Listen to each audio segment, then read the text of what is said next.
welcome to 10-Minute Physiology. In today's video, we're going to talk about something called axoplasmic transport. So with that, let's give it a go.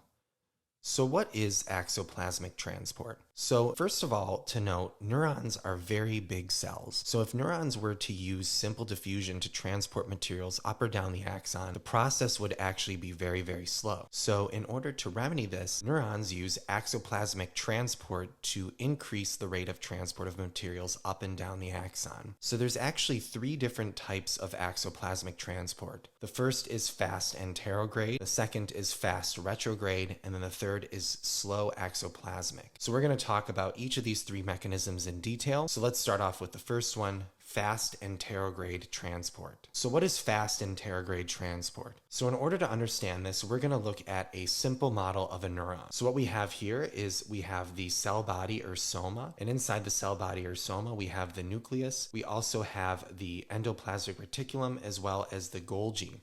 We also have the axon, which is projecting from the cell body. Now, in addition to the axon, we also have these green lines. These green lines are actually going to be microtubules. So what is fast anterograde transport? So fast anterograde transport is the transport of different vesicles and organelles down the axon towards the synaptic terminal. So in fast anterograde transport, proteins synthesized by the cell are enclosed in vesicles from the Golgi. The vesicles and mitochondria are then carried down the microtubules toward the synaptic terminal. So let's take a look at fast anterograde transport more closely. So this is a zoom in of the microtubules as we see right here. And basically on this microtubule, we have a specific motor protein called kinesin. So kinesin is made up of two light chains and two heavy chains. And kinesin is basically a motor protein that is powered by ATP. And what it's going to do is it's going to walk along the length of the microtubule and carry vesicles and other organelles with it. So once again, kinesin walks down the length of the microtubule, carrying with it vesicles, mitochondria, other organelles, and some degradative enzymes. Now, it's important to realize that kinesins always move toward the plus end of the microtubule, and they can move cargo at rates of up to 400 millimeters per day. So fast anterograde transport is actually going to be the fastest of the three mechanisms. So now that we talked about fast anterograde transport, let's talk about fast retrograde transport. So fast retrograde transport is very similar to fast anterograde transport. However, there are some differences. So in order to understand those differences, let's take a look at the proteins that are responsible for it. So the protein that is responsible for it is going to be the MAP1C or brain dynin protein. So MAP1C is also a motor protein, and it's going to be responsible for the transport of materials toward the cell body. So in other words, it moves in the opposite direction of kinesin.